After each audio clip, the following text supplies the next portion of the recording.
Muito bem. Como esse Deus pode subsistir em três pessoas? Como ele pode e continuar sendo um único Deus? Afinal de contas, os cristãos creem em um único Deus. Eles são realmente monoteístas ou os cristãos são, na verdade, politeístas? É o que nós vamos começar estudando hoje. E esse é um tema, como eu disse aqui no início, esse é um tema extremamente complexo, porque todos nós acreditamos na existência de um único Deus, mas, ao mesmo tempo, cremos, né, e pelo menos esse é a crença da maioria dos cristãos, que esse Deus subsiste em três pessoas, que são pessoas diferentes e que, ao mesmo tempo, são iguais em poder e glória. Nesses dois seminários que nós teremos falando sobre a doutrina da Trindade, nós vamos abordar exatamente essa questão de Deus como três pessoas e subsistindo em poder e glória. Nesse primeiro seminário, o 3 em 1, nós vamos tratar mais da formulação dessa doutrina e como a Bíblia apresenta essa doutrina da Trindade. E no segundo seminário nós vamos tratar sobre a questão dessa divindade de forma mais prática, como nós nos relacionamos com esse Deus que subsiste em três pessoas. Claro que nós não temos a pretensão de esgotar todo este assunto, mesmo porque nós vamos perceber que a nossa compreensão humana é muito limitada e Deus é grande demais para que a gente entenda realmente a sua profundidade. Bom, como vamos lidar com essas questões? Este é um grande problema, porque a questão é, existe somente um Deus ou existem três deuses iguais, ou o Pai, o Filho e o Espírito Santo? Considerando que nós dizemos que Deus Pai, Deus Filho e Deus Espírito Santo, eles são deuses ou ele é Deus, como nós lidamos com isso?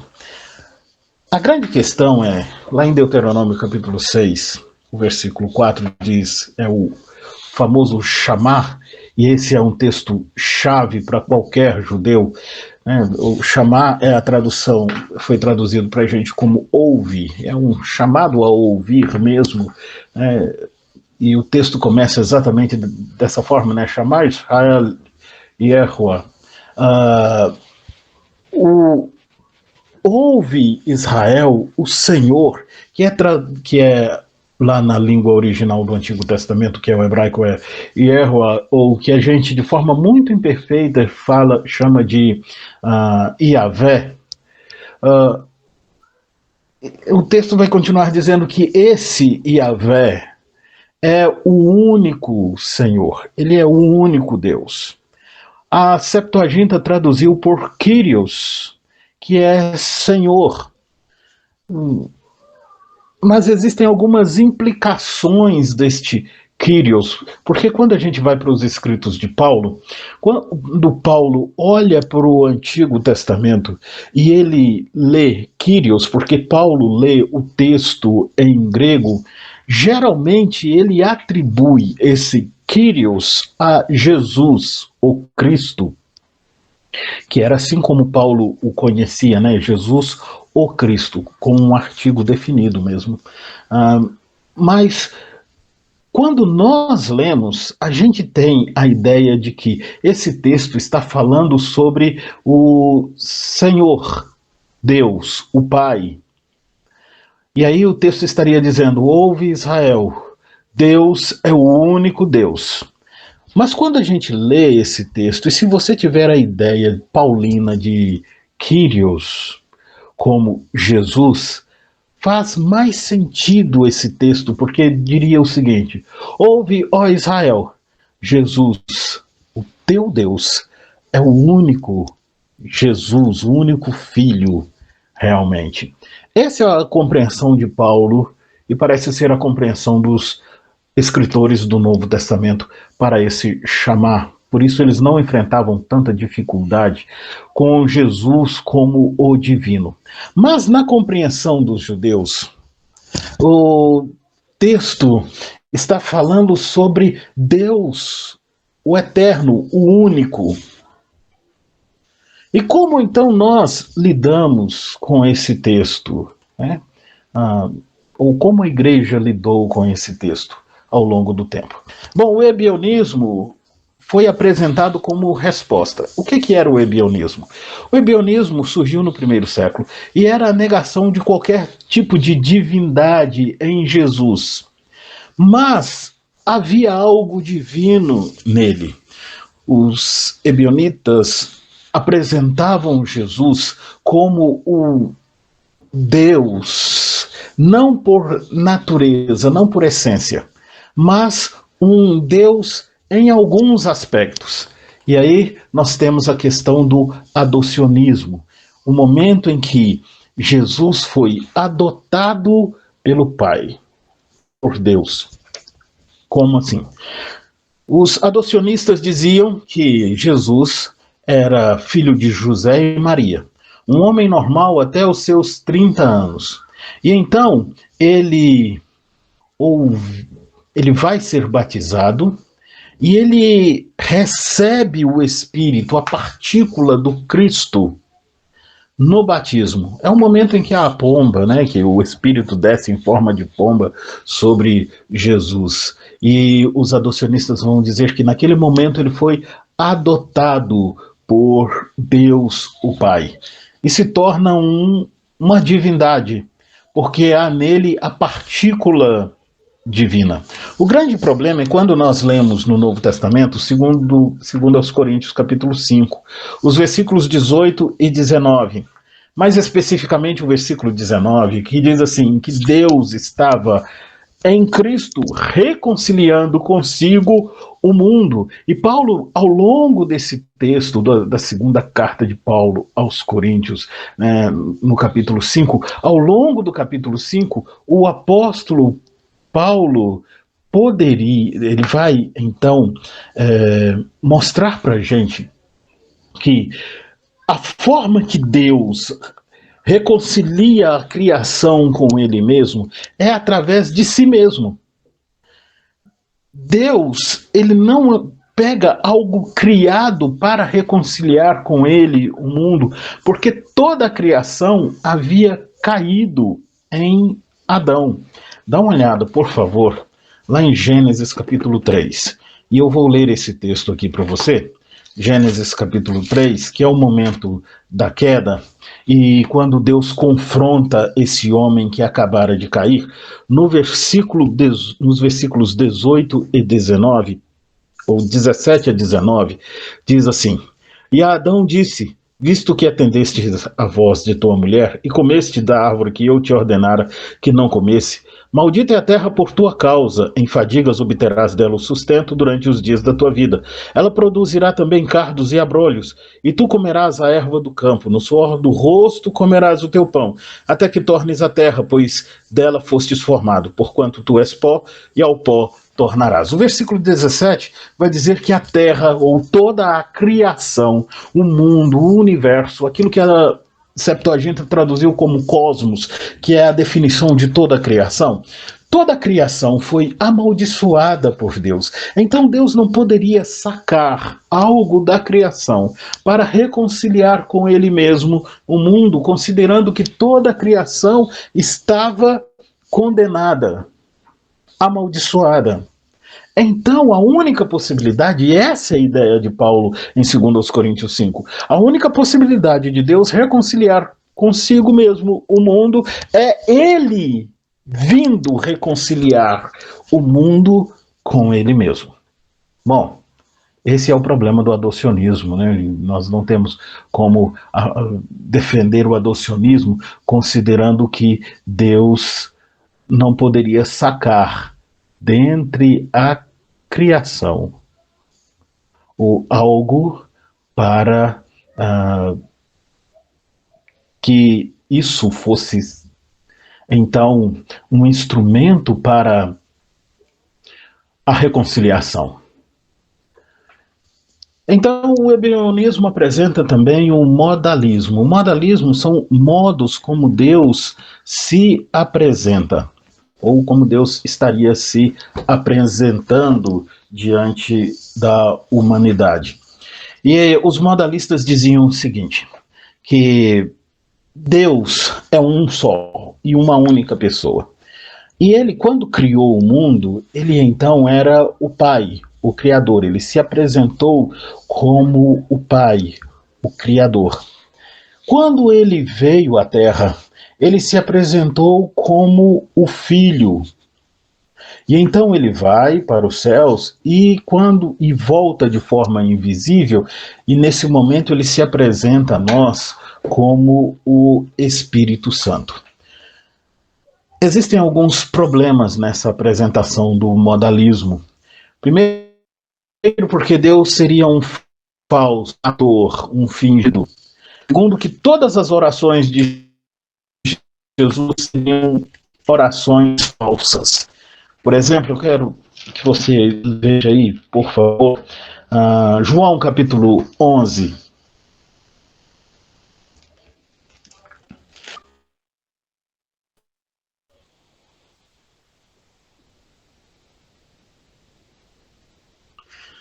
Os versículos 41 e 42 dizem assim: Tiraram então a pedra, e Jesus, levantando os olhos para o céu, disse: Pai, graças te dou porque me ouviste.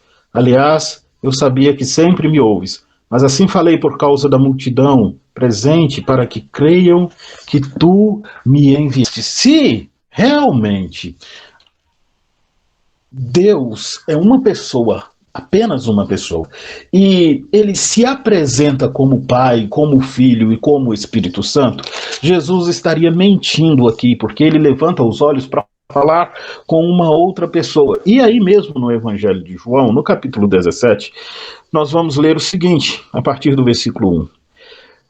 Tendo Jesus falado essas coisas, levantou os olhos ao céu, e aí percebe que ele busca uma outra pessoa, e disse: Pai, é chegada a hora, glorifica o teu filho, para que o filho te glorifique a ti, assim como lhe conferiste autoridade sobre toda a carne, a fim de que ele conceda a vida eterna a todos que lhe deste, e a vida eterna é que te conheçam a ti, o único Deus verdadeiro, e a Jesus Cristo a tu enviaste. Eu te glorifiquei na terra, consumando a obra que me confiastes para fazer. E agora glorifica-me, ó Pai, contigo mesmo, com a glória que eu tive junto a ti antes que houvesse mundo. Manifestei o teu nome aos homens que me deste no mundo. Eram teus, tu nos confiaste, e eles têm guardado a tua palavra. E ao longo da oração nós vamos percebendo que há um diálogo, há uma fala com uma outra pessoa.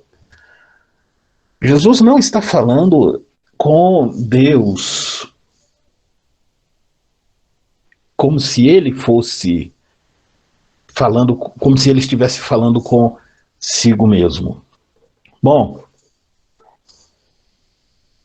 o modalismo foi uma das respostas. E, posteriormente, nós temos o arianismo, que foi a questão ali de Ário. Bom, o arianismo começa ali com Ário, e Ário é um presbítero que vai dizer que Jesus nem sempre foi Deus, que Jesus nem sempre existiu, que Jesus nem sempre foi o Deus encarnado. E, na visão de Ário, Jesus era apenas um uma forma entre os homens e Deus. Bom, isso contrário ao que as Escrituras nos apresentam, porque João, lá no seu Evangelho, começa dizendo, no capítulo, versículo 1 e 2. Versículos 1 e 2. No princípio era o Verbo estava com Deus e o Verbo era Deus. Ele estava no princípio com Deus. Estar com alguém indica ser uma pessoa diferente dela. Mas ao mesmo tempo que esse verbo da vida estava com Deus, esse verbo é o próprio Deus. Então, tanto o modalismo quanto o arianismo, quanto o adocionismo, são contrários ao que as escrituras nos apresentam. Bom, diante disso, diante de toda esta batalha, nós temos, então, a formulação da doutrina da Trindade, que foi nesse calor de batalhas que essa doutrina foi edificada, foi construída. Os unitaristas hoje, os unitarianos, né, modernos do século XXI, eles vão dizer o seguinte: olha, a doutrina da Trindade é extremamente, é uma heresia, né? É extremamente herética, porque essa doutrina foi concebida por Constantino, o bispo, o imperador romano, que nunca se converteu. Aí, só para a gente lembrar, Constantino, em 312, vai ter a Batalha da Ponte Milvio, ou Batalha da Ponte Milvia, né? Depende aí do historiador, vai colocar no masculino ou no feminino. Mas, em 312, o Constantino está se preparando para essa batalha e ele vence a batalha realmente e unifica o Império Romano. Mas antes da batalha, o Constantino disse que ele viu um sinal nos céus. As iniciais do nome Cristo, que é o Lábarum. E embaixo estava escrito: por este sinal vencerás. Então ele resolve lutar sob a bandeira de Cristo e vence a batalha. Em 315, Constantino promulga o Edito de Tolerância, eliminando a perseguição no Império Romano. Em 325, o Constantino, que transformou o cristianismo na religião da corte, mas nunca se permitiu batizar, ele convoca o concílio de Nicéia, que teve aí 318 bispos presentes, ou sínodo de Nicéia, e é o primeiro concílio ecumênico da igreja, ou o concílio que, porque a gente chama de concílio ecumênico? A gente chama de concílio ecumênico porque é o concílio que reuniu os bispos da igreja cristã. Então, os 318 bispos estavam ali presentes, e aí os unitarianos, né? E aí nós temos Ernest Mayr, que é um dos grandes representantes disso, desse movimento, vão dizer que esse concílio é o que define a doutrina da Trindade, porque não se encontra o nome, o termo Trindade nas Escrituras. Aí uma citação do Meyer para gente, e ele diz o seguinte: o Concílio de Nicéia deu origem à crença em três deuses. A crença na Trindade de pessoas divinas não teve origem na Bíblia, mas em Nicéia, o primeiro concílio ecumênico da história, na qual participaram 318 bispos. O grande problema é que Meyer esqueceu que 100 anos antes do concílio de Nicéia, o termo Trindade foi formulado por Tertuliano, mas precisamente no ano 212. E nós temos indício, ainda que a gente realmente não tenha a palavra Trindade na Bíblia, nós temos indícios claros da Trindade que nos são apresentados aqui. Nós vamos começar olhando para o período da patrística.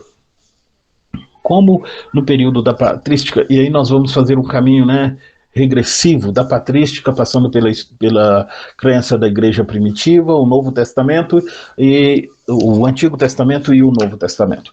Mas vamos começar aqui com a questão da patrística. Como os pais da igreja vão interpretar essa questão da divindade.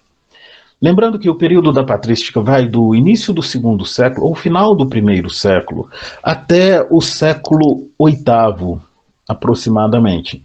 É esse período aí que abarca, né, todo o período da patrística. É um período de muita produção, né, de uma grande produção da teológica, um período extremamente fértil, onde as doutrinas estão ainda de forma embrionária, sendo desenvolvidas por estes homens que se dedicaram ao estudo das Escrituras. Eu divido esse período da patrística em pais apostólicos e pais da igreja.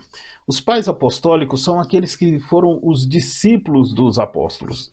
Nem todo historiador faz essa divisão, mas eu acho que fica mais fácil da gente entender a patrística se nós dividirmos em pelo menos duas partes, né?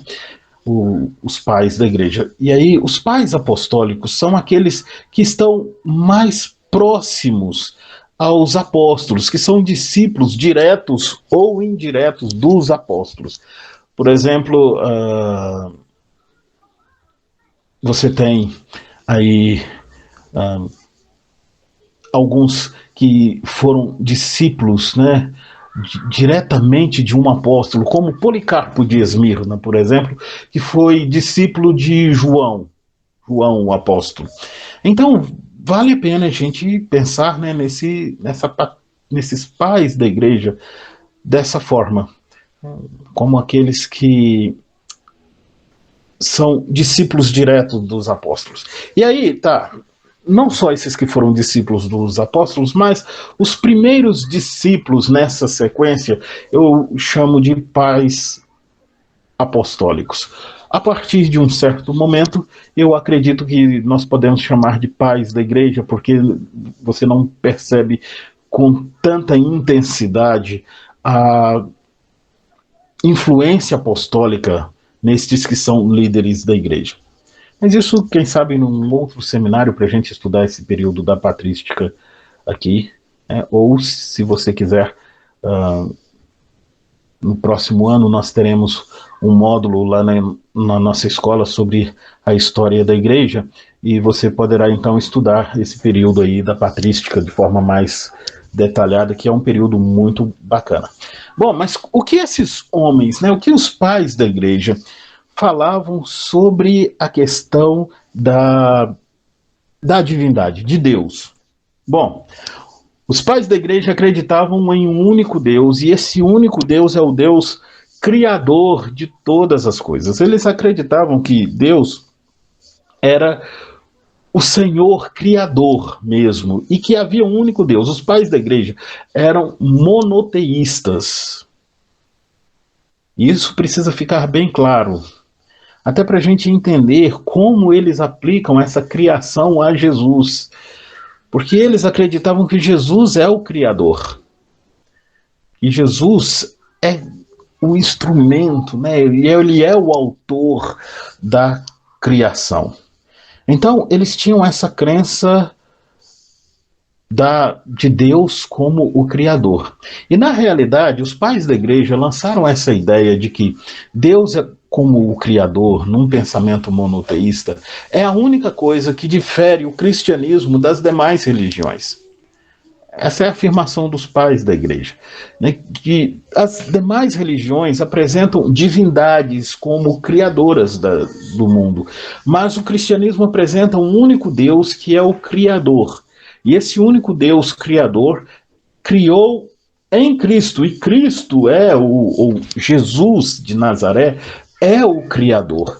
E Jesus é a encarnação deste Deus, o Criador. Então vamos ver o que alguns dos pais da igreja falam a respeito de Deus como o Criador. Justino, o Mártir, que viveu do ano 100 ao ano 165, aproximadamente, nós não sabemos a data certa, né? Mas aproximadamente aí do ano 100 ao ano 65, ele diz que Deus é a causa de toda a existência. tudo que existe só existe por causa desse Deus que é o Criador. Mas o interessante é que Justino, como um pai apostólico, Justino acredita que Jesus é Deus, e em seus escritos ele deixa transparecer essa ideia. Bom, Tassiano, que vem depois de Justino, nasceu em 120 e morreu em 180, ele diz que o Criador criou todas as coisas através daquilo que ele chamou de logos. Claro que essa ideia do logos como o agente da criação não é a ideia de Tassiano, é a ideia do apóstolo João, lá no seu evangelho.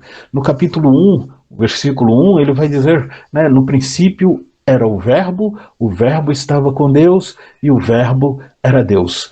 Todas as coisas foram feitas por intermédio dele, e sem ele nada do que foi feito se fez. Então, lendo os escritos de João, Tassiano vai dizer que o Criador fez tudo através do Logos, que é a palavra traduzida para a gente como verbo, do grego é a palavra logos.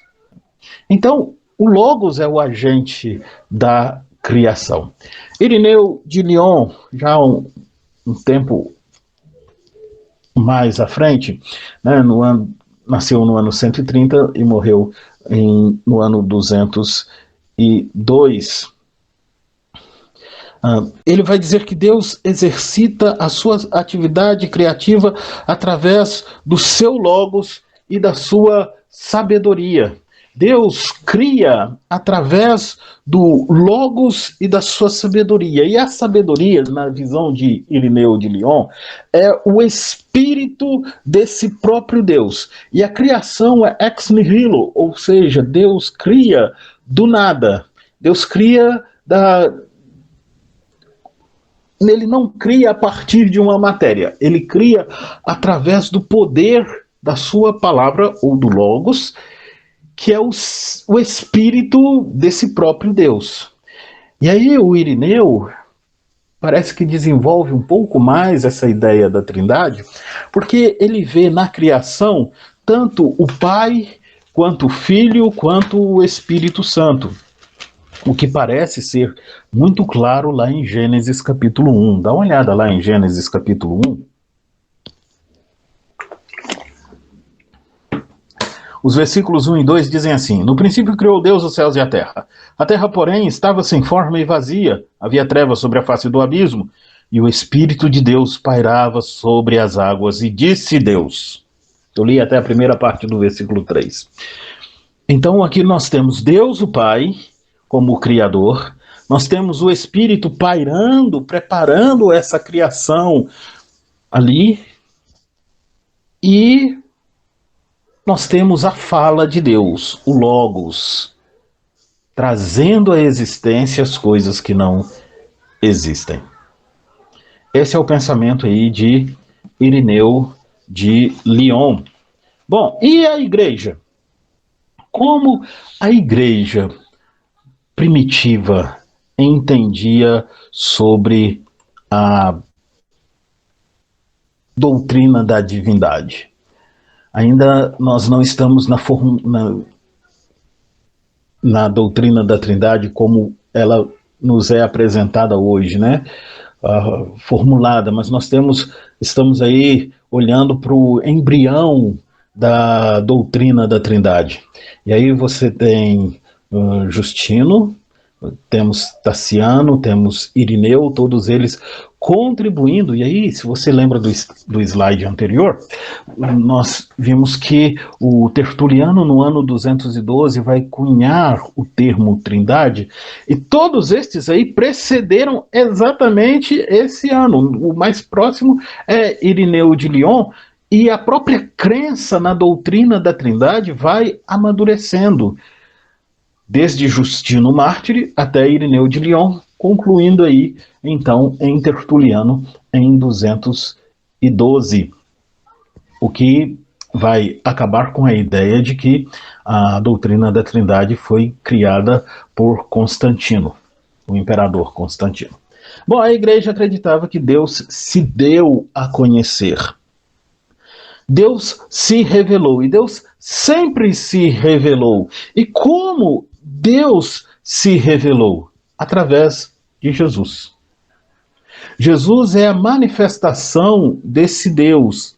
É através deste Jesus que nós conhecemos a Deus. E não é possível conhecer a Deus de uma outra forma que não seja através deste Jesus. Então, Deus se revelou através de Jesus, e é através de Jesus que nós sabemos quem Deus realmente é. E esse Jesus derramou o Espírito Santo sobre a igreja. Assim como ele recebeu o Espírito, lembra lá de Isaías 61? Que começa dizendo, né, o Espírito do Senhor Deus está sobre mim, pelo que o Senhor me ungiu a pregar boas novas aos quebrantados, e enviou-me a curar os quebrantados de coração. E aí Jesus lê esse texto, nosso irmão Lucas registra isso pra gente, lá em Lucas capítulo 4, a partir do versículo 16, que diz que ele foi para Nazaré, e ele entra numa sinagoga num dia de sábado, como era o seu costume, e lhe deram um livro para ler, e é o livro do profeta Isaías, e ele pega o rolo do profeta, né, ali, e procura e encontra o lugar onde está escrito: o Espírito do Senhor Deus está sobre mim. E quando ele fecha o rolo, ele então se assenta, porque era a forma natural de exposição, e todos estão olhando para ele, e ele diz: essa profecia que vocês acabaram de ouvir cumpriu-se hoje. O Espírito do Senhor estava sobre ele. E este Jesus derramou o Espírito sobre a igreja. E essa é a compreensão da igreja. Deus se deu a conhecer, Jesus revela esse Deus, e o Espírito é derramado, então, sobre a igreja. Posteriormente, né, e aí já depois de Tertuliano formular a doutrina da Trindade, quem vai sistematizar essa doutrina de forma mais compreensível é o Agostinho. E a formulação de Agostinho, né, ou a sistematização de Agostinho da doutrina da Trindade é o que nós acreditamos hoje. E eu vou resumir toda a ideia de Agostinho com o desenho que Agostinho fez para explicar a sua ideia. E Agostinho apresenta para a gente Deus, o Pai, Deus, o Filho e Deus, Espírito Santo. E Agostinho vai dizer, assim como nesse gráfico, os três são completamente diferentes um do outro. E são pessoas diferentes. O Pai, ele não é o Filho não é o Espírito, e o Espírito não é o Pai. E isso nós precisamos entender. Mas isso pode gerar a ideia politeísta de três deuses, três pessoas diferentes, sendo cada um deus diferente. Aí Agostinho vai concluir o seu desenho dizendo que esses três é Deus. O Pai é Deus, o Filho é Deus, o Espírito Santo é Deus, e assim como nesse gráfico, os três são um só. É um Deus que subsiste em três pessoas. Essa é uma definição perfeita da Trindade? Não, não é. Mas é a melhor que nós temos. Eu gosto muito dos escritos de Agostinho, e em suas confissões chega um momento em que Agostinho fala sobre a sua busca pelo conhecimento de Deus. Não só nas suas confissões, né, mas ao longo dos seus escritos também ele fala sobre isso. E Agostinho diz que em um certo momento ele está tentando entender quem é Deus, e ele não consegue, e chega um momento em que a sua cabeça dá um nó, e ele então sai para refrescar a cabeça. E ele quer entender quem é Deus. E ele está caminhando na praia, e ele vê um menino O menino havia cavado um buraco, e esse menino está com um balde na mão, e ele vai no mar, pega água e joga naquele buraco. E então Agostinho se aproximou daquele menino e perguntou: o que você está fazendo? E aí o menino, todo entusiasmado, disse: eu estou tirando toda aquela água dali do mar para colocá-la dentro desse buraco. E naquele momento, então, Agostinho ouviu Deus falar com ele o seguinte: é isso que você está fazendo, você está querendo colocar todo o meu ser dentro de uma mente humana. É o mais próximo que nós chegamos de uma definição da Trindade, é esse gráfico aí de Agostinho, não é perfeito, mas é o que mais se aproxima. Porque o Pai não é o Filho não é o Espírito não é o Pai, mas o Pai é Deus, o Filho é Deus, o Espírito é Deus. Bom, vamos continuar. Ao longo da história, algumas pessoas tentaram explicar isso, né? E aí, apresentando alguns textos e forçando alguns textos para que eles dissessem aquilo que eles não estão dizendo, na verdade, mas que dissessem, que mostrassem, então, que a Trindade está presente nas Escrituras. Eu vou apresentar aqui 2 erros comuns de interpretações em textos sobre a Trindade. Então, antes de apresentar isso, vamos só entender que a revelação ela é progressiva. Tudo o que Deus quer que a gente saiba está presente de forma embrionária lá nos 11 primeiros capítulos da Bíblia. Tudo que Deus quer que nós saibamos. Os 11 primeiros capítulos da Bíblia, eles resumem, né, ou Gênesis de 1 a 11, resume toda a Bíblia, de forma muito embrionária. Por isso, a tentativa de Satanás é justamente minar Gênesis dos capítulos 1 ao 11. Porque se ele minar Gênesis de 1 a 11, ele consegue minar toda a Escritura, todo o restante das Escrituras. E aí a questão da evolução, a questão de ideologia de gênero, tudo isso é contra Gênesis de 1 a 11. Porque se minar ali, você acaba com toda a Escritura. Bom, é interessante porque ao longo das Escrituras, esse pensamento sobre o que estava ali em Gênesis de 1 a 11 vai sendo desenvolvido, porque a própria revelação é progressiva. Deixa eu dar um exemplo disso. Você tem Gênesis 3,15, que diz assim: porém, inimizade entre ti e a mulher, entre o seu descendente e a sua descendência, e este te ferirá a cabeça e tu lhe ferirás o calcanhar. Bom, nós sabemos hoje que a semente da mulher é Jesus. Por que nós sabemos que é Jesus? Porque ele já passou. Nós sabemos onde ele nasceu. Mas ali a única informação é que vai nascer da mulher. A mulher vai gerar um filho e esse filho vai esmagar a cabeça da serpente. Tanto que quando no capítulo 4 nasce um filho, essa mulher que não entendeu e não sabia que era Jesus, que não tinha lido a Bíblia, né, porque a Bíblia não existia ainda, essa mulher vai dar o nome de Caim para o seu primogênito. E ela vai dizer, Canitra Yerla, ou seja, eu adquiri um varão com auxílio do Senhor. Deus me deu um varão. Deus me deu um descendente, uma semente. Por isso o nome dele será Caim. Percebeu? O Caniite e o Caim, né, ela faz um jogo de palavras, né, entre o Caniite e o Caim. Porque ela acreditava que Caim era o descendente da mulher que iria esmagar a cabeça da serpente. Mas Caim é o assassino do seu irmão Abel, e a descendência de Caim é uma descendência má. Nós vamos ver isso no capítulo 4. Mais à frente, nós vamos descobrir que que vai esmagar a cabeça da serpente, que vai nascer de uma mulher e esmagar a cabeça da serpente, esse vai ser o Cordeiro de Deus.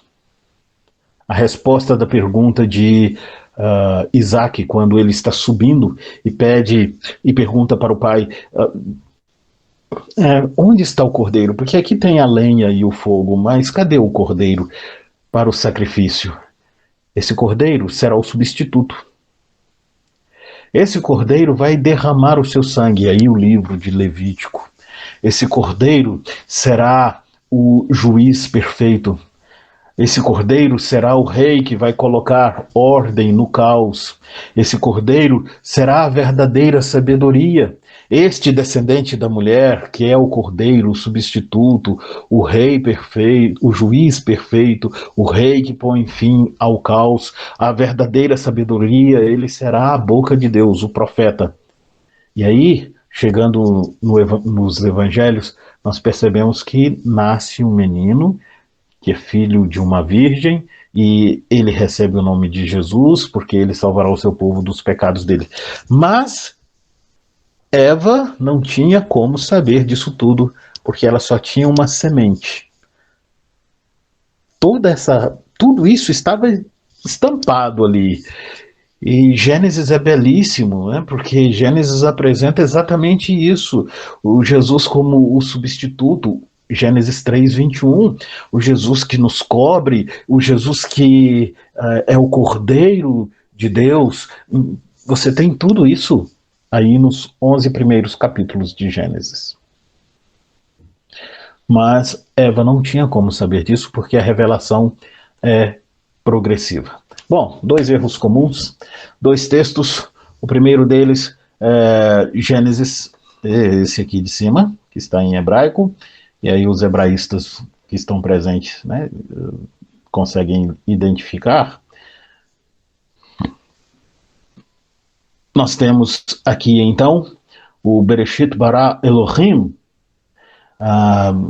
e aí o Elohim é apresentado por alguns como um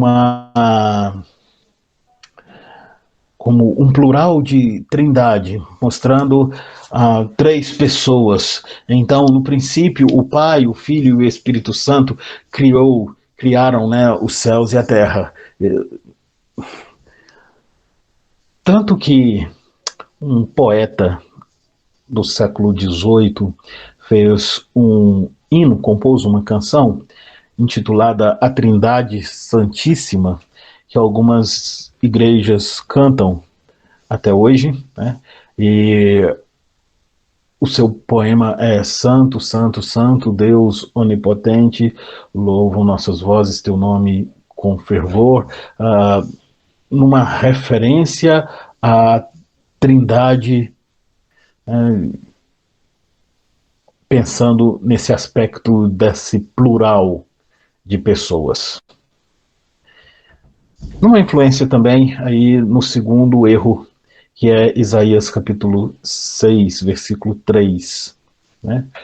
Que nós temos aqui: Ve-kara ze'ev el ze'ev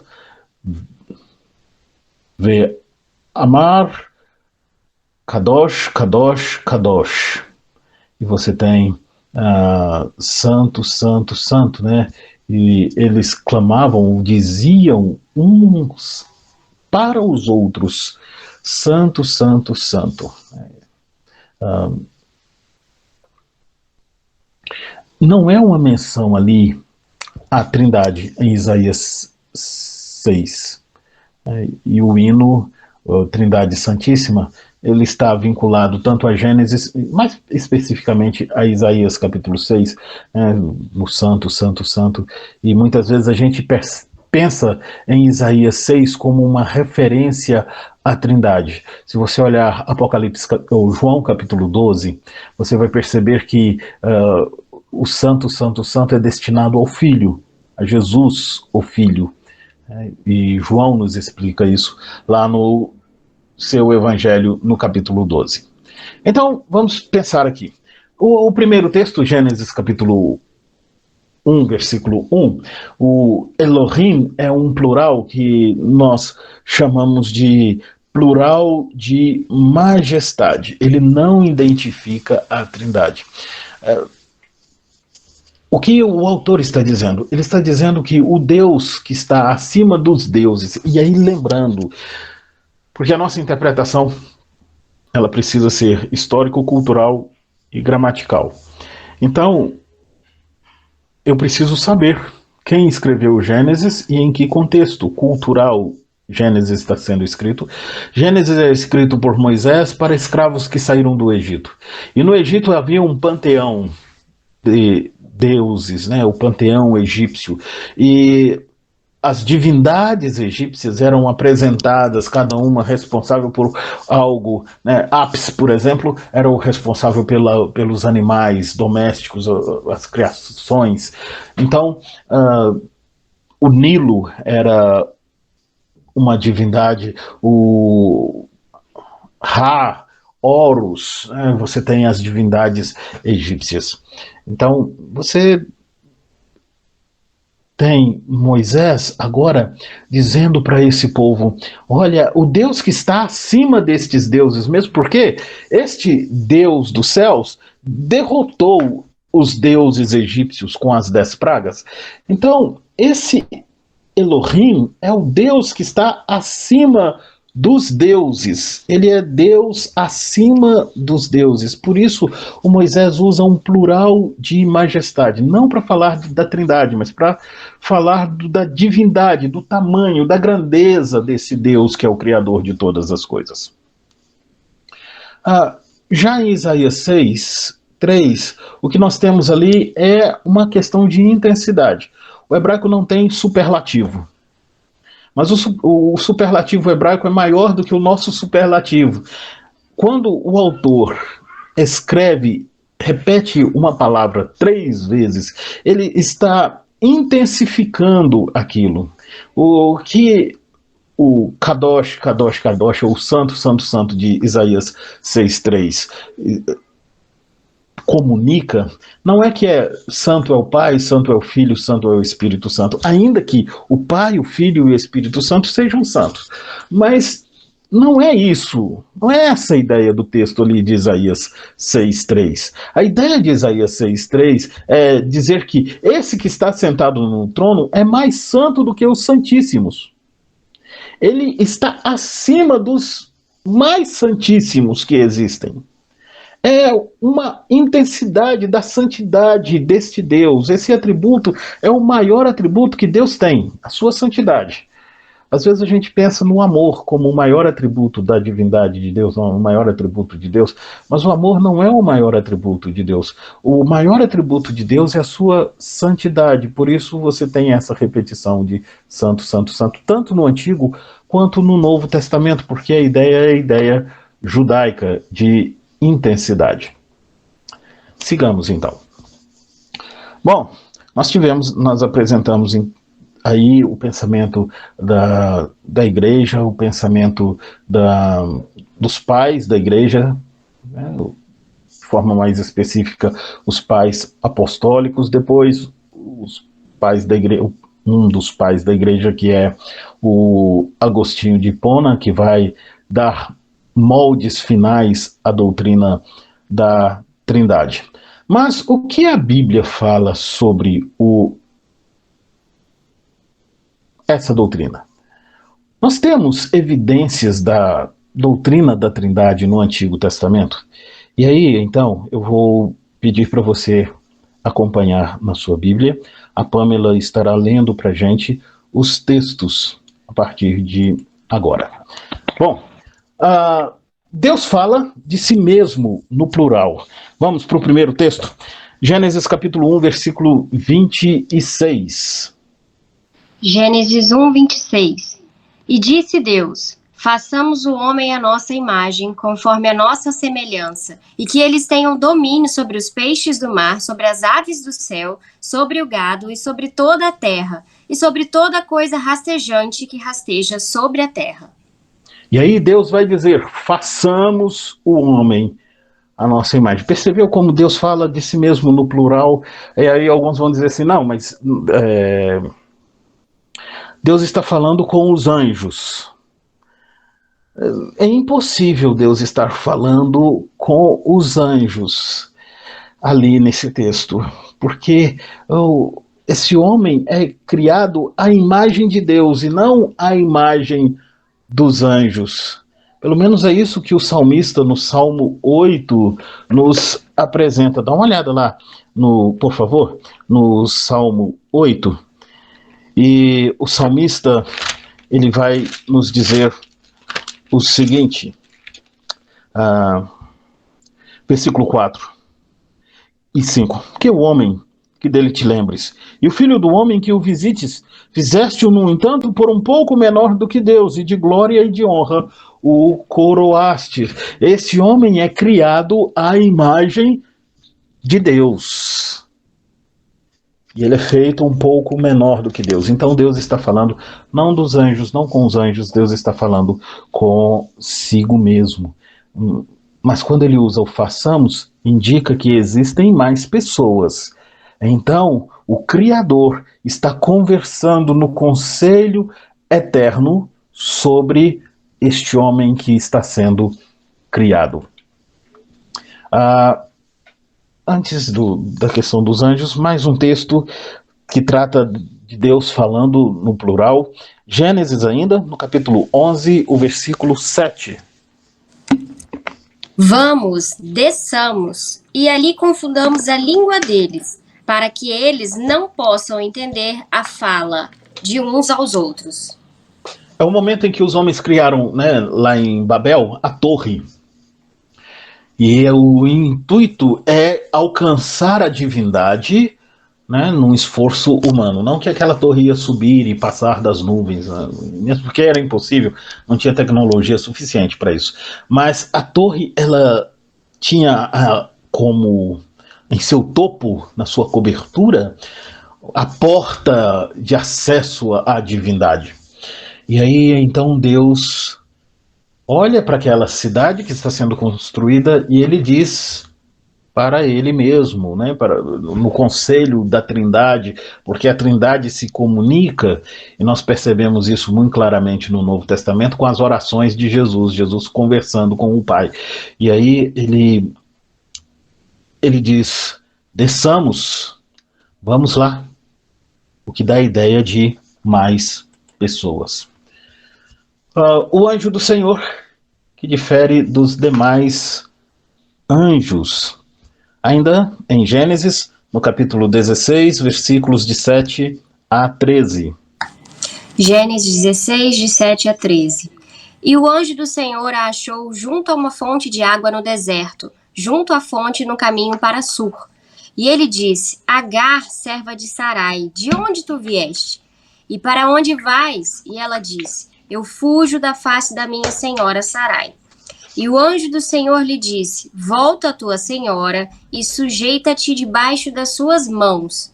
E o anjo do Senhor lhe disse, eu multiplicarei a tua semente tão excessivamente que não será contada por seu grande número. E o anjo do Senhor lhe disse, eis que tu estás com filho e gerarás um filho e chamarás seu nome Ismael, porque o Senhor ouviu a tua aflição. E ele será homem selvagem, a sua mão será contra todo homem, e a mão de todo homem será contra ele, e ele habitará na presença de todos os seus irmãos. E ela invocou o nome do Senhor, que com ela falava, tu és Deus que me vê, pois ela disse, não olhei eu também para aquele que me vê? O anjo do Senhor está conversando com Agar, e aí, se você prestou atenção no final do texto, né? Ao longo do texto sempre vai dizer o anjo do Senhor, o anjo do Senhor. Em algumas versões a palavra anjo está com a inicial em maiúsculo, porque é uma teofania, né? Uma manifestação de Cristo no Antigo Testamento, de Jesus no Antigo Testamento, que é o anjo do Senhor, e nós vamos ver isso mais à frente. Bom, e aí quando o texto termina dizendo que ela invocou o nome do Senhor, né? Ela disse, falou com o Senhor, porque o Senhor estava falando com ela, ela sabia que Deus estava vendo, mas como Deus a estava vendo se ali estava diante dela o anjo do Senhor? Porque esse anjo do Senhor é o próprio Senhor, aquele que recebe adoração. Vamos mais um texto? Ainda pensando na questão do anjo do Senhor, Juízes capítulo 6, de 11 a 24, é o momento em que Gideão está malhando trigo, os midianitas haviam invadido ali Israel, dominado sobre Israel, porque os filhos de Israel fizeram o que era mal aos olhos do Senhor, e eles clamaram ao Senhor, e o anjo do Senhor então vem para responder à oração daquele povo. De 11 a 24. 11. E veio ali um anjo do Senhor e se assentou debaixo de um carvalho que ficava em Ofrá, que pertencia a Joás, o abiezrita, e seu filho Gideão, que debulhava o trigo no lagar, para escondê-lo dos midianitas. E o anjo do Senhor lhe apareceu e lhe disse: O Senhor está contigo, homem poderoso e valente. E Gideão lhe disse: Ó meu Senhor, se o Senhor está conosco, então por que tudo isso nos sobreveio? E onde estão todos os milagres os quais os nossos pais nos contaram, dizendo: O Senhor não nos fez subir do Egito? Agora, porém, o Senhor nos abandonou e nos entregou nas mãos dos midianitas. E o Senhor olhou para ele e disse: Vai neste poder, e tu salvarás Israel da mão dos midianitas, e não te enviei eu? E ele lhe disse: Ó meu Senhor, com que salvarei eu Israel? Eis que a minha família é pobre em Manassés, e eu sou o menor da casa de meu pai. E o Senhor lhe disse: Certamente estarei contigo, e tu ferirás os midianitas como a um homem. E ele lhe disse: Se agora tenho achado graça aos teus olhos, então mostra-me um sinal de que tu falas comigo. Não partas daqui, rogo-te, até que venha a ti e te traga o meu presente e coloque diante de ti. E ele disse: Aguardarei até que tu retornes. E Gideão entrou e preparou um cabrito e bolos sem fermento de uma éfa de farinha e pôs a carne em um cesto. E ele pôs o caldo em uma panela e o trouxe para fora, debaixo do carvalho, e o apresentou. E o anjo de Deus lhe disse: Toma a carne e os bolos sem fermento e coloca-os sobre essa rocha e derrama o caldo. E assim ele fez. Então o anjo do Senhor estendeu a ponta da vara que estava na sua mão e tocou a carne e os bolos sem fermento. E subiu fogo da rocha e consumiu a carne e os bolos sem fermento. Então o anjo do Senhor retirou-se da sua vista. E quando Gideão percebeu que ele era um anjo do Senhor, Gideão disse: Ai de mim, ó Senhor Deus, porque vi um anjo do Senhor face a face. E o Senhor lhe disse: Paz seja contigo, não temas, não haverás de morrer. Então Gideão edificou ali um altar ao Senhor e o chamou de Jeová Shalom. E até esse dia ainda está em Ofrá dos abiezritas. E aí, então, esse texto é belíssimo, porque o anjo do Senhor se apresenta a Gideão e esse anjo recebe adoração. Se a gente perceber, anjos não, ao longo das escrituras, né, na narrativa bíblica, anjos não aceitam a adoração. Por que os anjos não aceitam a adoração? Porque eles são conservos nossos, né? Estão a serviço dos filhos de Deus. É o que nos diz o autor de Hebreus, o próprio anjo que vai estar com João na ilha de Patmos, quando João se ajoelha diante dele, ele o pega e o levanta e diz assim: não faça isso, sou conservo teu e dos teus irmãos, adore a Deus. Mas esse anjo aqui recebe a adoração, e aí o Gideão fica espantado com isso e diz: eu vou morrer porque eu vi o anjo do Senhor. Ninguém morria porque viu um anjo. Mas as pessoas diante da face de Deus, elas tremiam e o sentimento de morte tomava conta dos seus corações. É o que acontece lá em Isaías capítulo 6, né? O profeta vê Deus assentado no trono e ele diz: ai de mim que estou perdido, porque sou homem de lábios impuros e habito no meio de um povo de impuros lábios. E aí Deus fala com Gideão: você não vai morrer, calma. E aí Gideão edifica um altar, que é: o Senhor é paz. Apesar da grandeza dele, eu o vi face a face, mas ele é paz. Ele estabelece a paz. Mais um texto, para a gente ver sobre essa questão do anjo do Senhor. Malaquias capítulo 3, versículo 1. Malaquias 3:1. Eis que eu enviarei o meu mensageiro, e ele preparará o caminho diante de mim. E o Senhor, a quem vós buscais, virá de repente ao seu templo, até o mensageiro do pacto, em quem vos deleitais. Eis que ele virá, diz o Senhor dos Exércitos. Eu vou enviar o meu mensageiro. E aí algumas versões trazem anjo, né? Porque é a palavra mensageiro mesmo. E aí esse anjo vai vir e ele será precedido por alguém. E esse anjo que é precedido por alguém é aquele que vocês tanto aguardam. O Antigo Testamento apresenta também Jesus na personificação da sabedoria e da própria palavra de Deus. Salmo 33, de 4 a 6. Salmo 33, de 4 a 6. Porque a palavra do Senhor é certa, e todas as suas obras são feitas na verdade. Ele ama a justiça e o juízo, e a terra está cheia de bondade do Senhor. Pela palavra do Senhor, os céus foram feitos, e todo o exército deles pelo fôlego de sua boca. O Senhor fez todas as coisas pela sua palavra. A ideia de João, né, que Jesus é o agente da criação, não é uma ideia nova do Novo Testamento. É uma ideia que é encontrada no Antigo Testamento. E aí a gente percebe que o Novo Testamento apresenta, na verdade, pouca coisa nova. Ele está apenas explicando o Antigo Testamento. E o salmista vai dizer que essa palavra de Deus é o agente da criação. Mas quando o salmista apresenta aqui no Salmo 33, ele personifica essa palavra. Não é só uma fala de Deus, assim como você está ouvindo aí a minha voz. Não é só essa voz, é uma pessoa.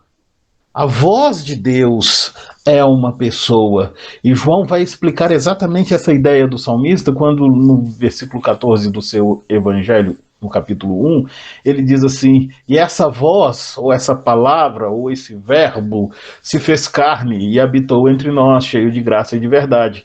E nós vimos a sua glória, glória como do unigênito do Pai. Mais um texto.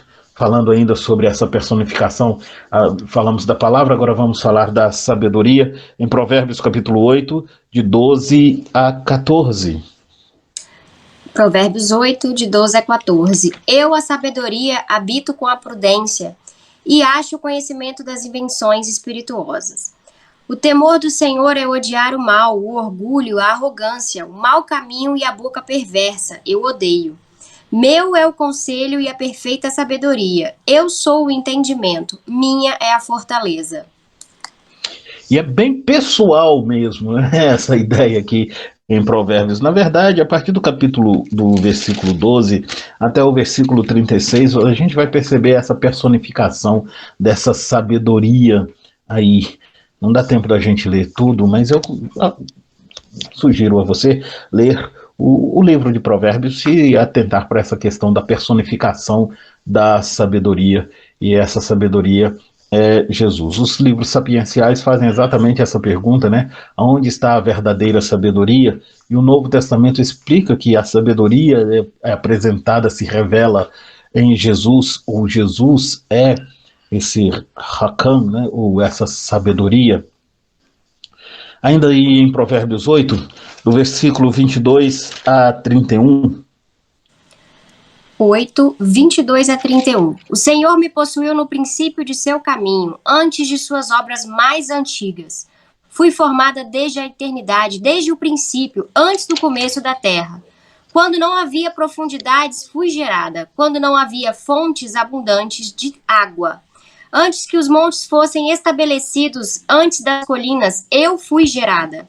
Enquanto ainda ele não havia feito a terra, nem os campos, nem o princípio do pó do mundo. Eu estava lá quando ele preparou os céus, quando ele traçou um círculo sobre a face do abismo.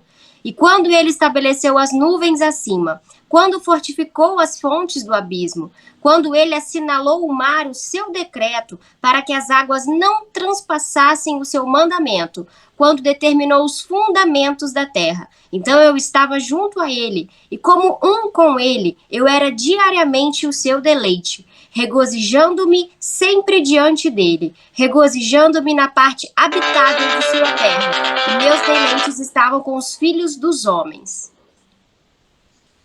E aí a sabedoria sendo personificada aqui através dessa fala, e essa sabedoria é uma sabedoria que existe desde a eternidade, que sempre existiu, mostrando a pré-existência dessa sabedoria. E aí a gente percebe que é muito mais do que algo abstrato, né? É uma pessoa mesmo. E Jesus é apresentado como esta pessoa. Mas note o seguinte, o versículo 22 vai dizer: o Senhor me possuía no início de sua obra, falando sobre a criação. Desde a eternidade fui estabelecida. E essa sabedoria aqui, ela, ao mesmo tempo, porque ela é o próprio Deus, ela está com Deus, mostrando que é uma outra pessoa. Nós temos também no Antigo Testamento uma conversa entre as pessoas da Trindade. As pessoas da Trindade falam uma com as outras. Salmo 45, versículos 6 e 7.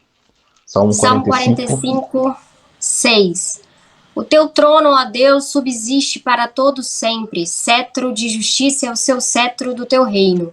Amas a justiça e odeias a iniquidade. Por isso Deus, o teu Deus, escolheu-te dentre os teus companheiros, ungindo-te com óleo de alegria.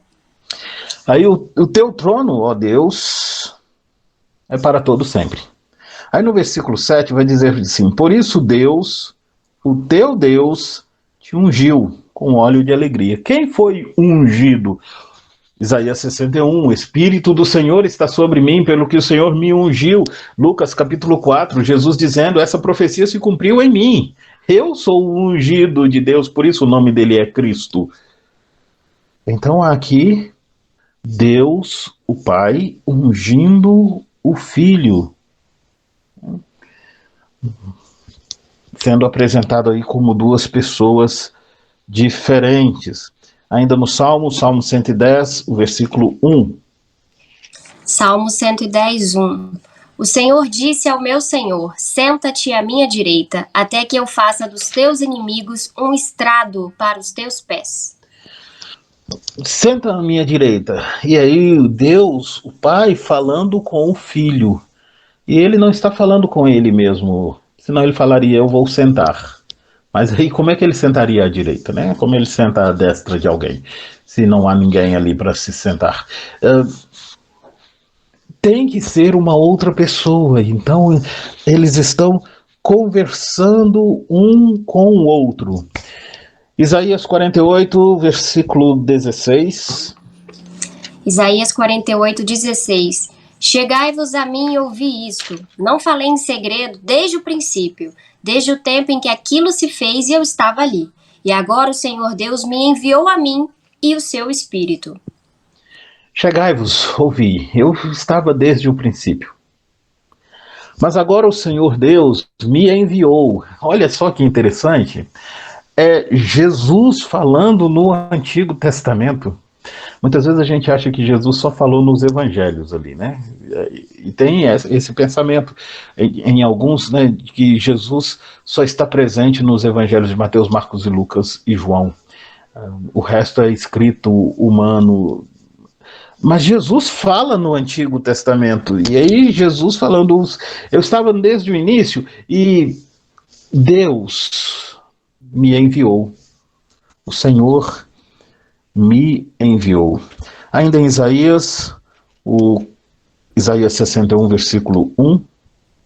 O Espírito do Senhor Deus está sobre mim, porque o Senhor me ungiu para pregar boas novas aos mansos. Enviou-me a restaurar os contritos de coração, a proclamar liberdade aos cativos e a abertura de prisões aos presos.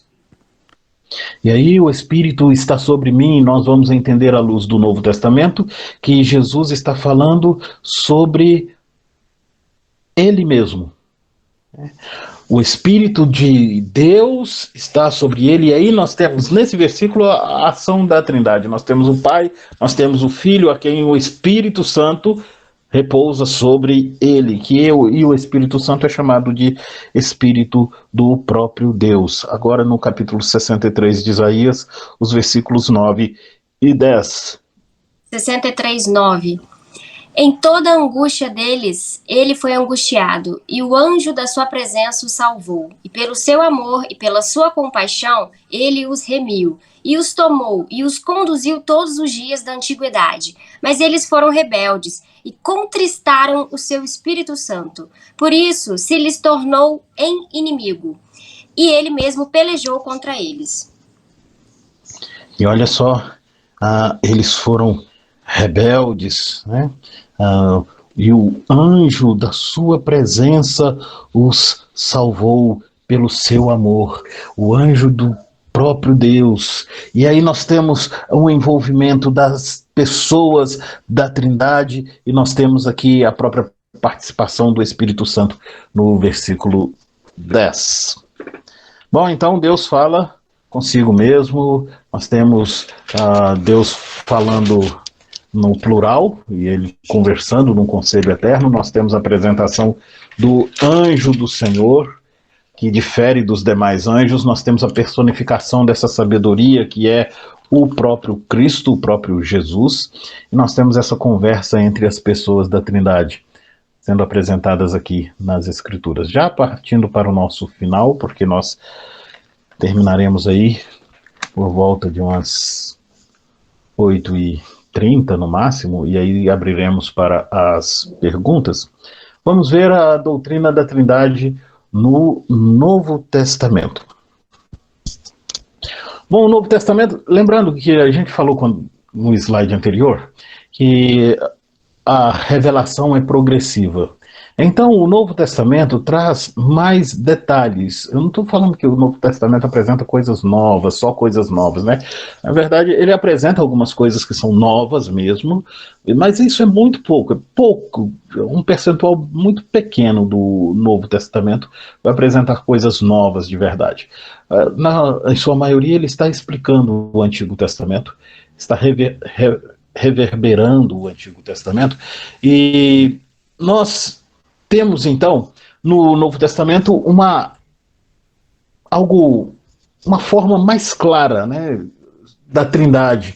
Mesmo porque nós temos a encarnação do próprio Filho, nós temos a descida do Espírito Santo. Isso faz com que as coisas, né, que a mensagem do Novo Testamento sobre a Trindade seja realmente mais clara. É interessante que Deus, o Pai, é apresentado como o Redentor no Antigo Testamento. Vamos pensar aqui nos eventos mais conhecidos de Deus como o Redentor. Nós temos, por exemplo, quando o povo estava no Egito, e Deus o redime do Egito, né? Deus é o Redentor que resgata esse povo do Egito. Deus resgata esse povo quando eles estão sob as opressões dos impérios ao longo da história. Deus é o Redentor no Antigo Testamento. Mas o próprio Antigo Testamento apresenta um novo Redentor. E Jesus assume esse papel de Redentor no Novo Testamento. Como Jesus assume esse papel de Redentor no Novo Testamento? Só lembrando aqui, é que eu falei que o Novo Testamento apresenta de forma mais clara a doutrina da Trindade, mas é preciso lembrar que não existe o termo Trindade em nenhum lugar da Bíblia. Não existe o termo Trindade em nenhum lugar da Bíblia. E nós vamos ver aqui, vamos concluir deixando uma ligação com o nosso próximo seminário sobre a doutrina da Trindade. E eu disse no início que nós teríamos que fazer em 2 momentos, né, porque não tem como estudar tudo isso de uma só vez. Então nós teremos um segundo momento na doutrina da Trindade. Eu vou conversar com a direção aí do seminário. Eu nem tinha falado com eles ainda, mas eu vou pedir permissão para a gente ter um segundo momento sobre a doutrina da Trindade. Mas nós não temos nenhum registro da palavra Trindade, né? Nós não temos nenhuma ocorrência do termo Trindade nas Escrituras, nem no Antigo nem no Novo Testamento. Então vamos voltar aqui, só foi um parênteses para a gente lembrar disso, mas Jesus ele assume o papel de redentor no Novo Testamento. Alguns textos que vão nos dar esta ideia, Deus como o redentor no Antigo Testamento, de forma muito clara, mas Jesus como redentor ele já é apresentado não só no Novo Testamento, como no Antigo Testamento. Jó capítulo 19, versículo 25. Porque eu sei que o meu Redentor vive e que por fim se levantará sobre a terra. Aí Jó vai dizer que ele sabe que o seu Redentor vive, e esse Redentor vai se levantar sobre a terra, e ele está falando sobre a encarnação de Jesus. O mais interessante é que Jó é contemporâneo de Moisés, e ele fala sobre a encarnação de Jesus séculos antes desse evento acontecer. Não que Moisés não soubesse da encarnação de Jesus, né? Mesmo porque o próprio Moisés vai falar sobre um profeta semelhante a ele, semelhante no aspecto de redenção, né? Assim como Moisés foi o redentor do povo, esse profeta seria o redentor do povo, semelhante no aspecto de nascimento também. Quando Moisés nasceu, o exército mais poderoso da terra estava matando meninos. Quando Jesus nasceu, o exército mais poderoso da terra matou meninos. E aí, essa é apenas uma das semelhanças entre eles. Mas aí, agora em Jó, nós temos uma afirmação de que o Redentor vive e que ele vai se levantar sobre a terra. Eu vou pular eu vou só mencionar aqui, nós não vamos ler, mas o Salmo 19, versículo 14, vai falar sobre um Redentor também, e o Salmo 19 está falando sobre a revelação de Deus, tanto a revelação na criação quanto a revelação palavra de Deus. Lembrando que a ideia do salmista é que Jesus é a palavra de Deus, que essa palavra é uma pessoa. Então, o versículo 14 vai chamar Deus de seu Redentor, de sua rocha, e à luz do Novo Testamento nós entendemos que este é o próprio Cristo. Mas vamos para o Novo Testamento, por causa do nosso tempo. Se depois você quiser olhar o Salmo 19, 14, vale a pena você dar uma olhada aí no Salmo 19. No Novo Testamento, Jesus assume essa característica de redentor. Vamos começar com Mateus capítulo 1, versículo 21. Mateus 1, 21. E dará à luz um filho e chamarás o seu nome Jesus, porque ele salvará o seu povo dos seus pecados. E aí o anjo está conversando com o José, e ele vai dizer que este Jesus é o Redentor, aquele que vai salvar o seu povo dos seus pecados. Lucas capítulo 1, versículos 76 a 79.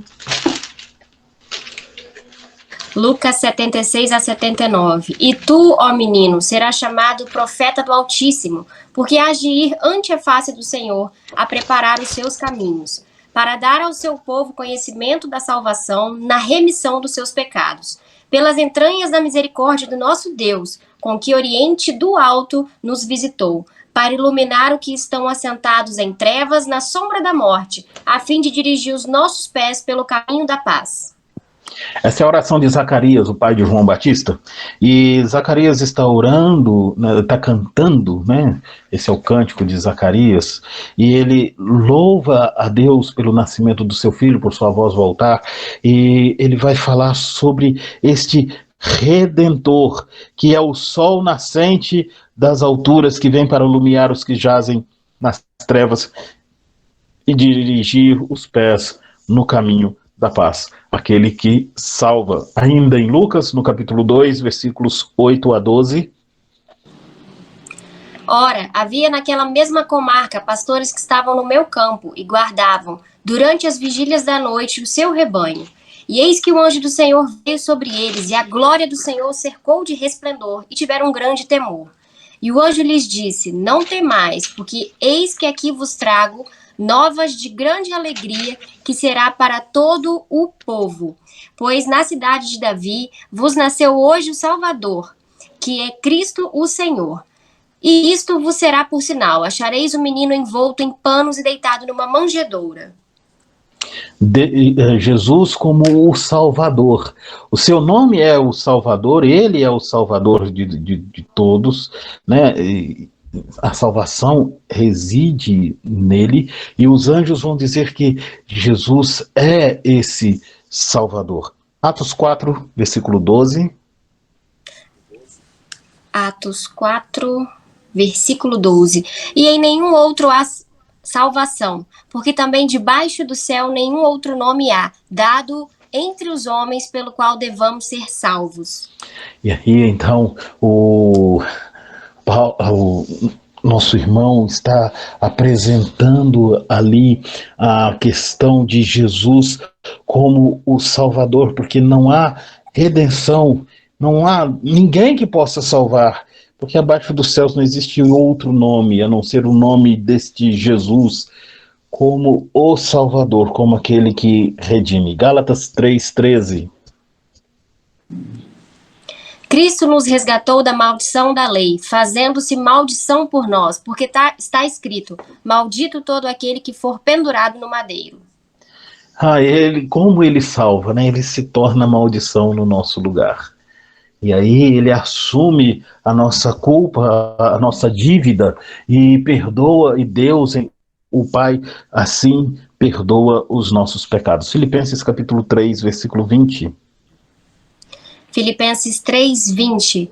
Mas a nossa cidade está nos céus, de onde também esperamos o Salvador, o Senhor Jesus Cristo. Percebeu como Jesus é apresentado como o Salvador ao longo das Escrituras? A gente poderia ler também João 4, 41 e 42, Tito 2, 13 a 14, todos esses textos falando, e tantos outros, né, que não dá tempo da gente ler aqui, falando sobre esse Jesus como o Redentor. Bom, mas nós vamos ver também no Novo Testamento que Deus, o Pai, envia Deus, o Filho. O Filho é enviado pelo Pai. Não dá tempo da gente ler todos os versículos, né? Todos os textos que essa verdade é apresentada no Novo Testamento. Mas alguns deles, João 3,16. Porque Deus amou o mundo de tal maneira que deu o seu Filho unigênito, para que todo aquele que nele crer não pereça, mas tenha vida eterna.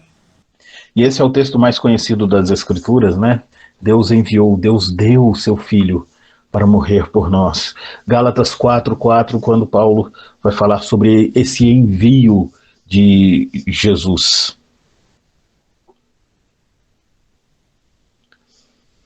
Gálatas 4:4. Só um minutinho. Gálatas 4:4. Mas vindo a plenitude dos tempos, Deus enviou o seu Filho, nascido de mulher, nascido sob a lei. E aí nós percebemos como Deus está enviando o seu Filho, né? Como Deus enviou o seu Filho ao mundo, como Deus nos enviou Jesus. Hebreus capítulo 1, versículo 6. 1:6. Mas em certo lugar testificou alguém dizendo: que é o homem para que dele te lembres, ou o filho do homem para que o visites. Eu abri certo? Hebreus 1:6. 1:6. E É isso toda mesmo. vez quando tudo no mundo primogênito diz, e todos os Deus adorem. Quando ele introduz o primogênito no mundo, ele diz: todos os anjos o adorem, mostrando que é o Deus, o Pai, que introduz, quem coloca, né, o primogênito no mundo, que coloca Jesus aqui no mundo. 1 João capítulo 4, versículo 9.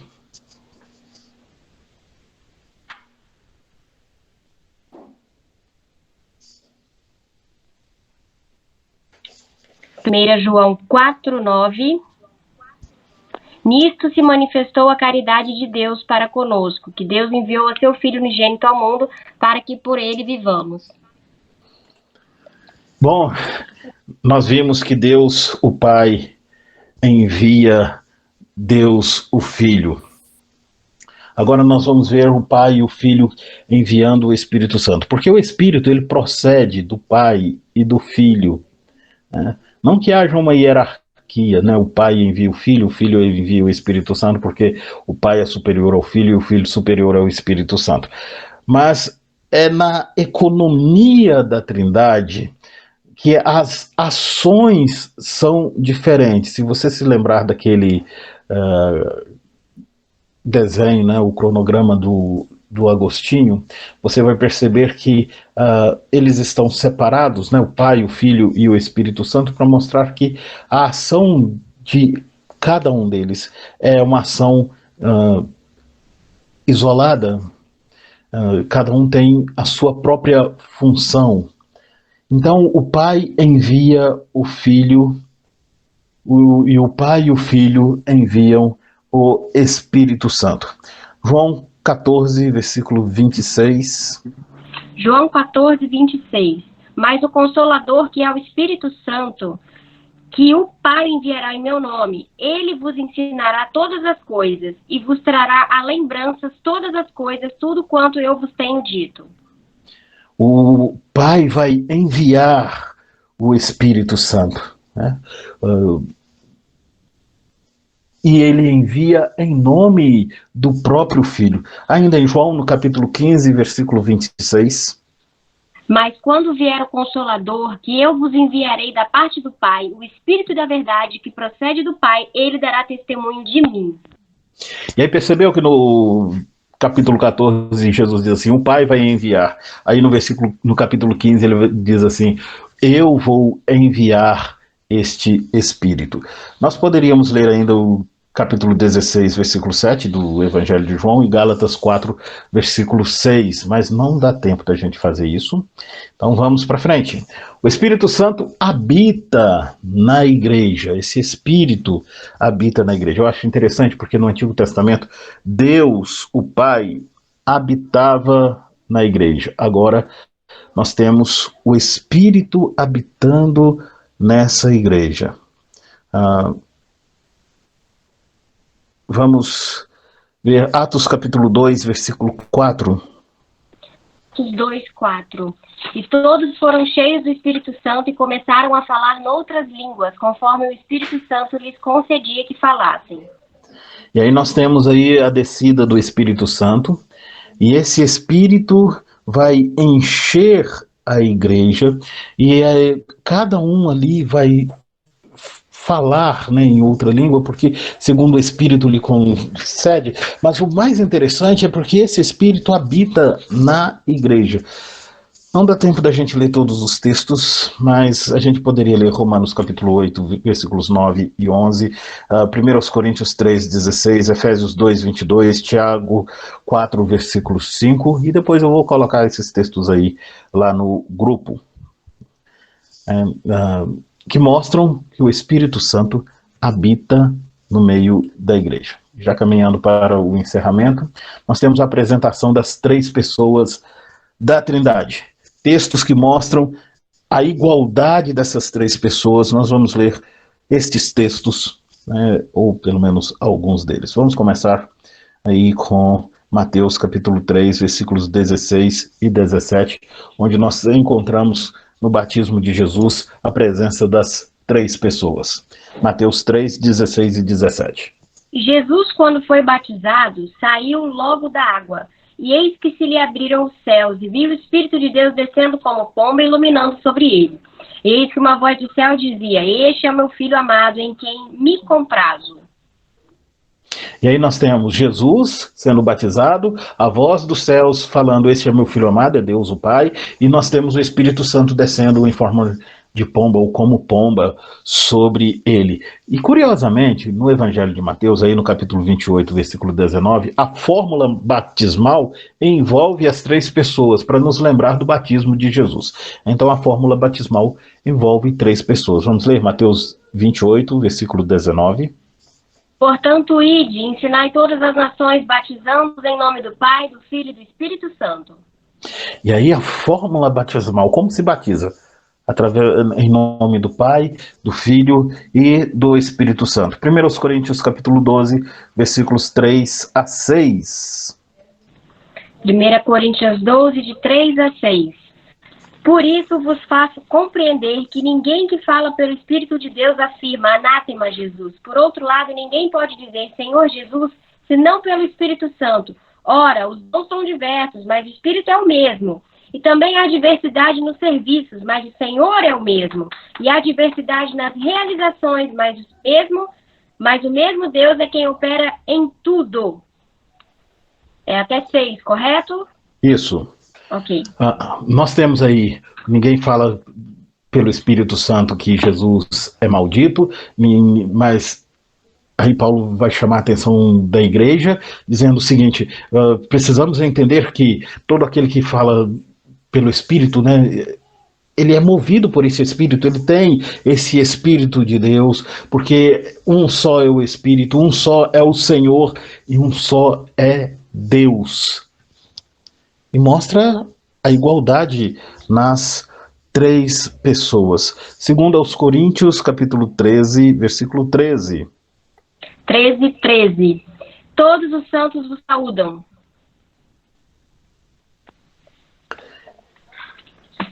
E aí, então... Coríntios 13. Isso mesmo. Esse é no capítulo 13, o Paulo vai apresentar aí as pessoas dessa trindade, né?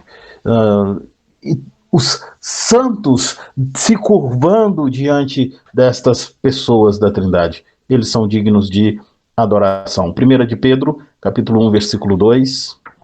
Capítulo 1, 2. Eleito segundo a presciência de Deus Pai em santificação do Espírito para a obediência e a aspersão do sangue de Jesus Cristo, graça e paz vos sejam multiplicadas. E aí, então, o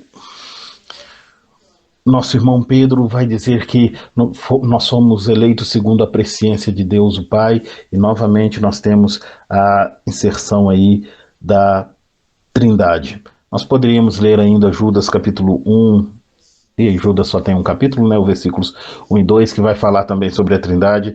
A bênção apostólica em 2 Coríntios 13, quando Paulo termina dizendo a graça do Senhor Jesus, o amor de Deus o Pai e a comunhão do Espírito Santo.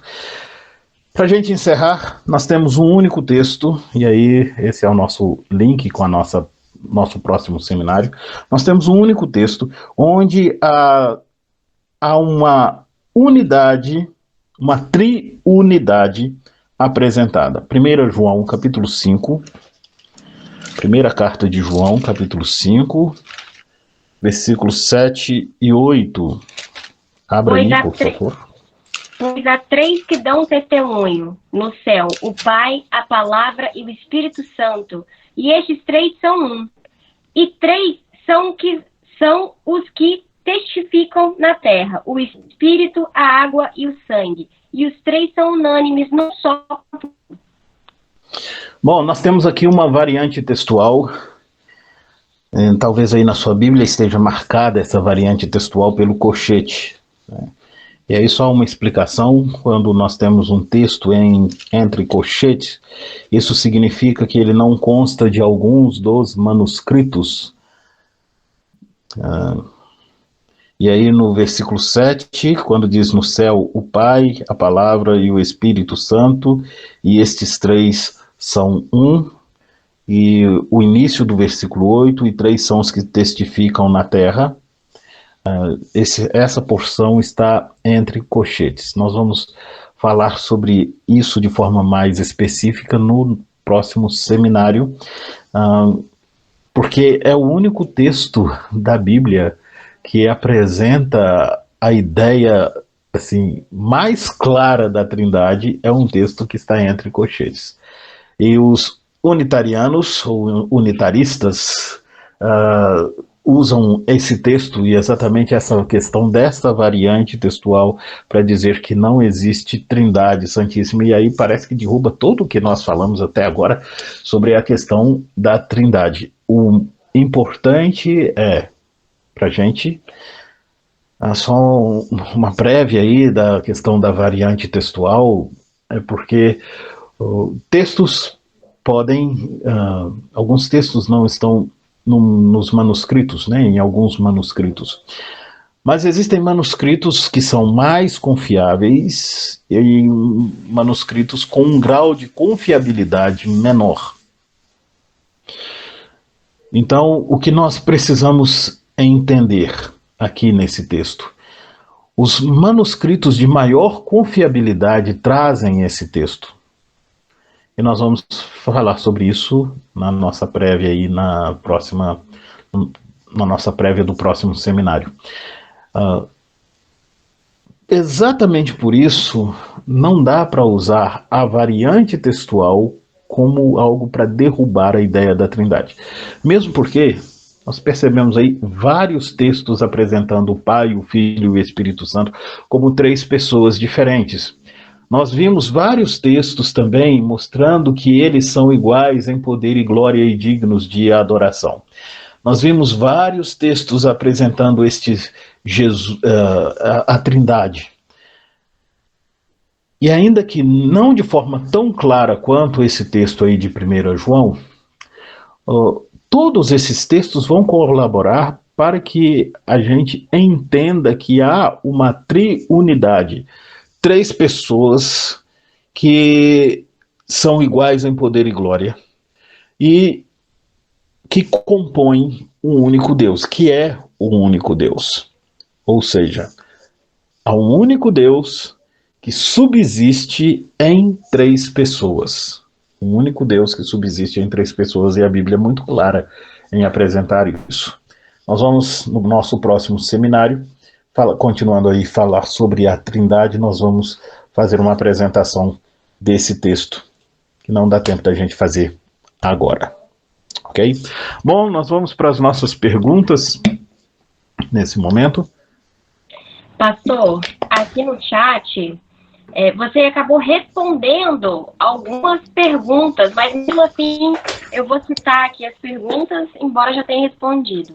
Que textos poderiam ser citados apoiando a Trindade? O senhor já colocou vários aqui textos, né? Então, depois você pode, pastor, passar esses textos que a gente leu para a galera? Sim, nós vamos passar.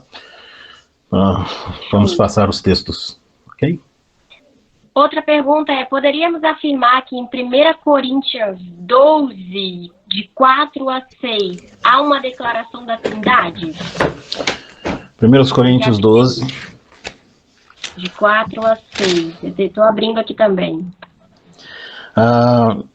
Os dons são diversos, mas o Espírito é o mesmo, e também a diversidade nos serviços, mas o Senhor é o mesmo. Nós lemos esse texto, né, para falar sobre a questão da Trindade. Sim, você tem o Espírito Santo, você tem o Senhor e você tem Deus. E aí, lembrando que a ideia, Paulo está escrevendo em grego, e a palavra Senhor é Kyrio, né? E ele tem essa ideia tanto para o Antigo quanto para o Novo Testamento de que esse Kyrio ou esse Senhor é sempre Jesus. Ok. E mais uma pergunta. O que é contraditório da parte daqueles que negam a doutrina da Trindade é que negam mas ainda assim batizam em nome da Trindade, como se lê em Mateus 28:19, e de ensinar todas as nações, batizando em nome do Pai, Filho e Espírito Santo. Não é verdade? Sim. Essa foi uma contradição que a pessoa achou, né? Sim, Isso aí. Porque como é que você batiza, né, em nome de alguém que não é Deus? E a própria expressão do batismo é mostrando que os três são iguais em poder e glória. Encerramos com as perguntas, pastor. Eu agradeço a todos que participaram até agora, a Deise que fez as perguntas, ao senhor que se dispôs a a estar aqui trazendo esse assunto polêmico também, porque existem algumas igrejas que infelizmente ainda negam a Trindade, né, então, ou não acreditam. Então eu realmente agradeço aí ao EAT que está trazendo essa oportunidade também de a gente estar aprendendo mais um pouquinho. Muito obrigada a todos e a você, pastor. Gente, muito obrigado. Vamos orar. E nós teremos um segundo momento falando sobre 3 em 1, e aí nós vimos uma parte mais histórica, e nós vamos ver como nós nos relacionamos com a Trindade, né? A quem é o nosso culto. E lá no grupo você vai receber, então, os textos que nós lemos aqui. Vamos orar? Senhor Deus, nós agradecemos por esse tempo que passamos aqui juntos. Louvamos o teu nome por tua graça, por teu favor, pela bênção que o Senhor tem nos concedido. Muito obrigado mesmo, Deus, nesse feriado, poder meditar na palavra do Senhor de forma intensa e nesse assunto polêmico e grandioso que é a doutrina da Trindade. Obrigado por isso, Deus, obrigado por esse momento e que a tua graça esteja sobre nós. Abençoe a cada um dos meus irmãos, no nome de Jesus. Amém.